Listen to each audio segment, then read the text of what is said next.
Nalanda school के इस YouTube channel पर मैं मुकेश सर आप सभी का स्वागत करता हूं। आज हम एक अच्छा टॉपिक लेने वाले हैं जो हमारे 12th क्लास के अंदर बहुत ही इम्पोर्टेंट टॉपिक है। तो सबसे पहले टॉपिक का नाम क्या है? टॉपिक का नाम है साझेदारी, इसको हम कहते हैं पार्टनरशिप।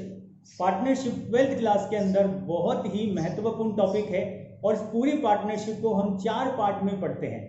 पहला है पार्टनरशिप फर्स्ट, फिर सेकंड, फिर थर्ड और फिर फोर्थ। आज जो हम टॉपिक ले रहे हैं उसके अंदर हम जो पार्टनरशिप है उसकी डेफिनेशन और उसके बाद में उसकी विशेषताओं के बारे में पढ़ेंगे और उसका कुछ इतिहास भी हम पता करेंगे कि भारतीय साझेदारी अधिनियम कब लागू हुआ और इसमें कितनी धाराएं हैं, वो सब कुछ। तो देखिए, सबसे पहले पार्टनरशिप एक्ट जो है वो निकला कैसे? वो निकला है भारतीय अनुबंध अधिनियम 1872। भारतीय साझेदारी अधिनियम 1932 में बना था। तो 1932 से पहले अगर कोई फर्में काम कर रही थी या जो फर्में बनी हुई थी उन पर कौन से नियम वगैरह लगते थे, तो उस पर नियम लगते थे अनुबंध अधिनियम के। अनुबंध अधिनियम बहुत बड़ा अधिनियम था जिसके अंदर कई तरह के दूसरे अधिनियम भी शामिल थे। फिर इसी अधिनियम में से भारतीय साझेदारी अधिनियम करके एक नया अधिनियम बना दिया गया, रखा गया भारतीय साझेदारी अधिनियम 1932। और जम्मू कश्मीर को छोड़कर संपूर्ण भारत में ये लागू कब हुआ? 1 अक्टूबर 1932 को। तो ये इसका ऐतिहासिक थोड़ा सा मैंने आपको बताया है कि भाई ये कहां से और किस तरीके से बना था। अब बात आती है इसमें कुल धाराएं कितनी थी। तो देखिए, इसके अंदर जो टोटल धाराएं थी वो थी 74 धाराएं। 74 धाराएं थी साझेदारी अधिनियम में और उन धाराओं में से एक धारा है 69 जो है ये 1 अक्टूबर को भारत में लागू हुई थी, लेकिन 32 में ना होके कब हुई थी? 33 में। और ये धारा किससे संबंधित है? देखिए, हम सबको पता है कि साझेदारी का रजिस्ट्रेशन करवाना है या नहीं करवाना ये साझेदारों पे डिपेंड करता है। हम अगर ये कहें कि क्या सभी साझेदारी फर्मों का रजिस्टर्ड होना अनिवार्य है, तो ये अनिवार्य नहीं है। हमें पता है कि अगर साझेदारी का रजिस्ट्रेशन नहीं भी करवाया हुआ है तो भी उसे हम साझेदारी मान लेते हैं। तो अब ये जो अधिनियम लागू हुआ था 1 अक्टूबर 1932, उससे पहले भारत में कई तरह की फर्में काम करती थी जिनका रजिस्ट्रेशन हुआ भी था और जिनका नहीं भी हुआ था।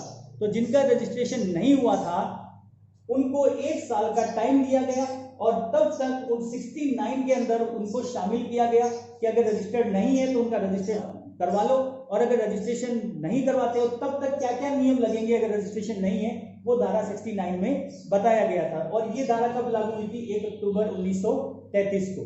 तो ये बात आती है पूरे ऐतिहासिक पृष्ठभूमि की कि साझेदारी अधिनियम कहां से निकला और कितनी धाराएं हैं। अब बात आती है इसकी परिभाषा की। देखिए, परिभाषा जो है इसकी बहुत ही इंपॉर्टेंट है। सबसे पहले परिभाषा का जो में बताया गया है वो किसमें बताया गया है? तो भारतीय साझेदारी अधिनियम 1932 की धारा 4 में इसको बताया गया है। ठीक है ना, धारा 4 में साझेदारी की परिभाषा को बताया गया है। और परिभाषा क्या है? तो देखिए, परिभाषा बहुत ही सिंपल परिभाषा है कि साझेदारी उन व्यक्तियों के मध्य पारस्परिक संबंध है जो किसी व्यवसाय के लाभों को बांटने के लिए सहमत हुए। क्या कहती है परिभाषा?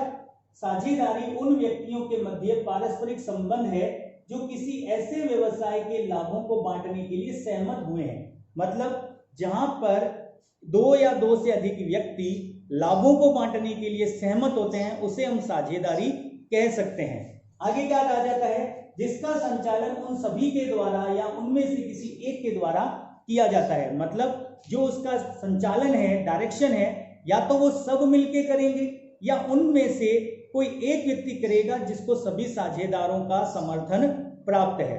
तो ये साझेदारी की परिभाषा है। किसके आधार पर? भारतीय साझेदारी अधिनियम 1932 की धारा 4। तो इसकी परिभाषा का अगर हम आंकलन करें तो साझेदारी की परिभाषा ये कहती है कि साझेदारी के अंदर 2 या 2 से अधिक व्यक्ति होने चाहिए जो लाभों को बांटने के लिए सहमत होते हैं, और इस लाभों को बांटने के लिए या इस व्यवसाय को चलाने के लिए सभी मिलकर इसका संचालन करेंगे। और सभी मिलकर संचालन नहीं कर रहे हैं तो सभी मिलकर किसी एक व्यक्ति को यह अधिकार दे देंगे और वो इनका संचालन करेगा।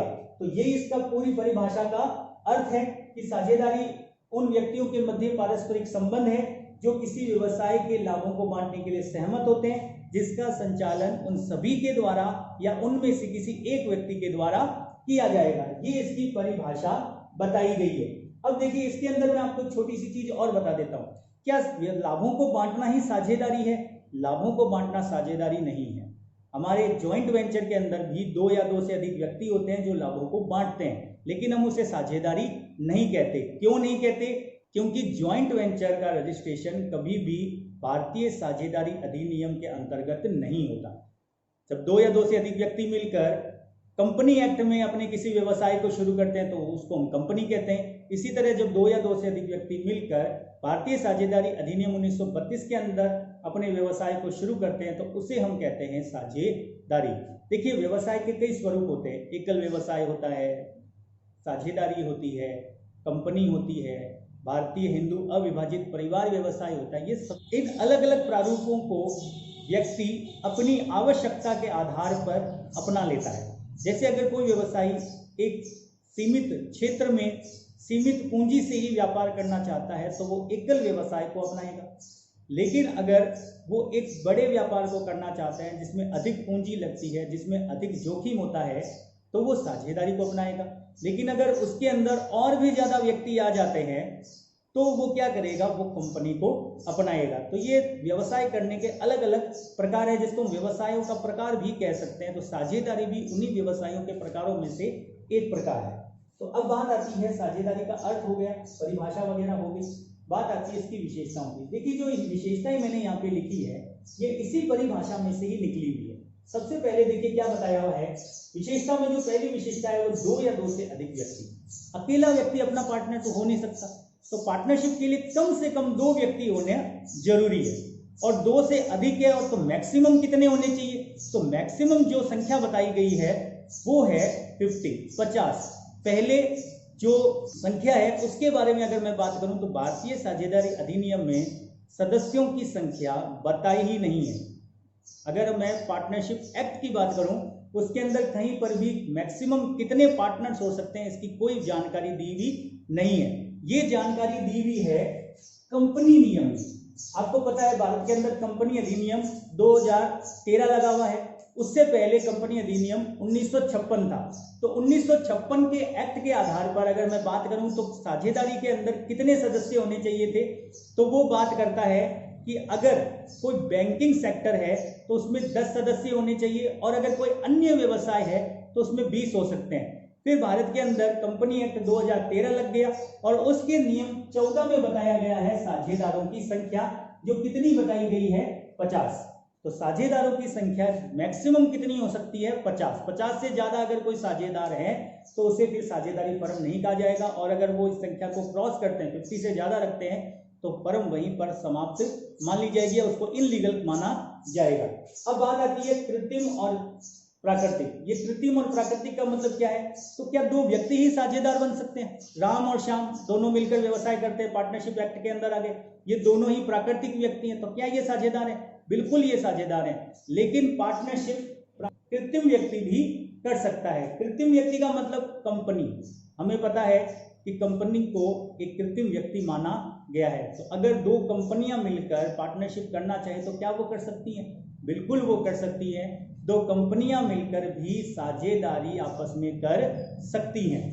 फिर इसका दूसरा पॉइंट है समझौता या अनुबंध। 2 व्यक्तियों के मध्य या 2 कंपनियों के मध्य समझौता होना अनिवार्य है, ठीक है ना। अनुबंध अगर उनके बीच में नहीं है, समझौता अगर उनके बीच में नहीं है तो उसे साझेदारी नहीं माना जाएगा। तो क्या ये समझौता लिखित होना चाहिए? बिल्कुल ये लिखित होना चाहिए। लेकिन अगर लिखित समझौता नहीं है, वो मौखिक रूप से समझौता करते हैं, उसे भी मान्य किया गया है।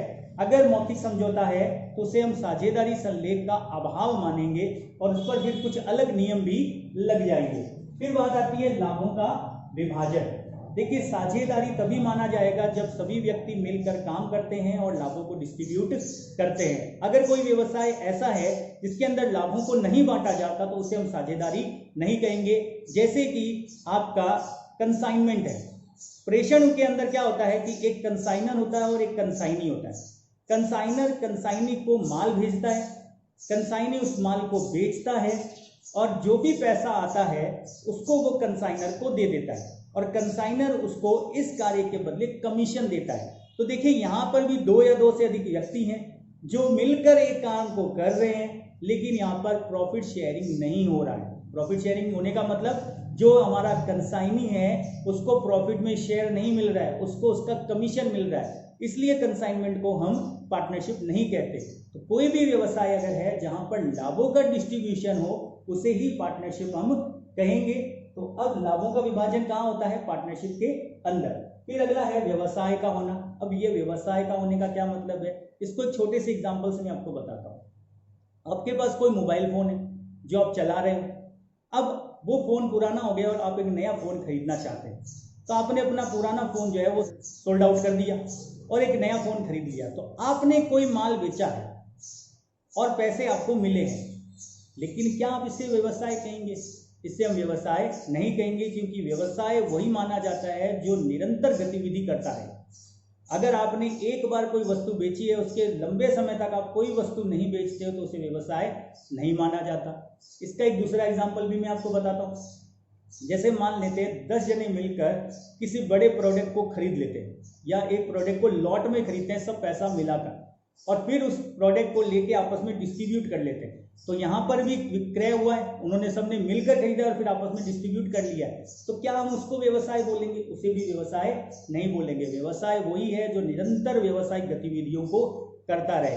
तो साझेदारी के अंदर भी कोई ऐसा व्यवसाय होना चाहिए, चाहे वो गुड्स से रिलेटेड हो, चाहे वो सर्विस से रिलेटेड हो, लेकिन एक व्यवसाय होना चाहिए जो निरंतर अपनी व्यवसायिक गतिविधियों को करता है। फिर अगला है व्यवसाय का संचालन सभी के द्वारा या उन सभी में से किसी एक के द्वारा, जो आपकी परिभाषा में भी मैंने आपको बताया है कि साझेदारी के अंदर सभी मिलकर किसी व्यवसाय का संचालन कर सकते हैं, या उनमें से कोई एक व्यक्ति भी संचालन कर सकता है। यहाँ पर एक चीज और मैं आपको बता देता हूँ कि साझेदार जो होता है वो एजेंट के रूप में भी काम करता है। एजेंट का मतलब क्या होता है कि वो व्यवसाय का मालिक भी है और उसका एजेंट भी है। मालिक की तरह वो सभी चीजों में पार्टिसिपेट करेगा, भागीदारी निभाएगा, और एजेंट की तरह व्यवसाय के कार्य को भी करेगा। अब अगर साझेदारी के अंदर कोई एक साझेदार अपनी फर्म के हिसाब से किसी दूसरे व्यक्ति को कोई माल बेचता है, तो वो बाकी साझेदार उसको मना नहीं कर सकते। क्यों? क्योंकि वो फर्म का मालिक है। और एजेंट के रूप में अगर वो कोई चीज वसूल करना चाहता है फर्म से, तो वो भी उसको अधिकार है। तो साझेदार को एजेंट और स्वामी दोनों माना गया है।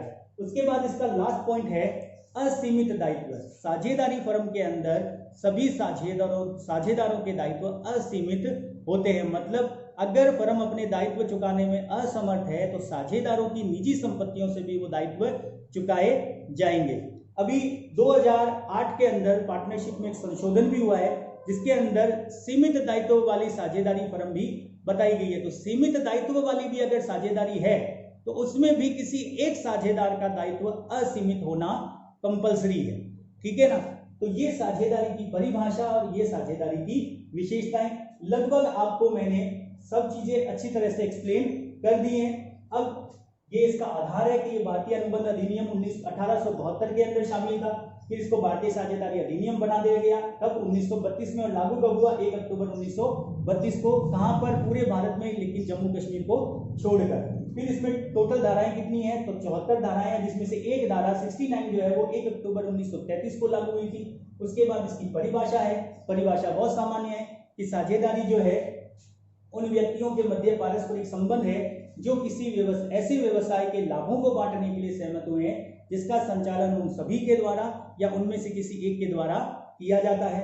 फिर इसकी विशेषताएं हैं, जिसके अंदर 2 या 2 से अधिक व्यक्ति होने चाहिए, उनके मध्य समझौता होना चाहिए, लाभों का विभाजन होना चाहिए, व्यवसाय का होना चाहिए, व्यवसाय का संचालन उन सभी के द्वारा या उनमें से किसी एक के द्वारा किया जाना चाहिए, और असीमित दायित्व। और नोट के रूप में साझेदारों की जो संख्या है वो भारतीय साझेदारी अधिनियम में ना बताकर कंपनी में बताई गई है, और जो मैक्सिमम कितनी है 50। तो आज की क्लास में इतना ही। आई होप आपको सब चीजें अच्छी तरह से समझ में आई होंगी। बाकी आप अच्छी तरह से इस वीडियो को देखिए, अपने घर में रहिए, सुरक्षित रहिए। हम मिलते हैं अब अगले वीडियो में। Thank you.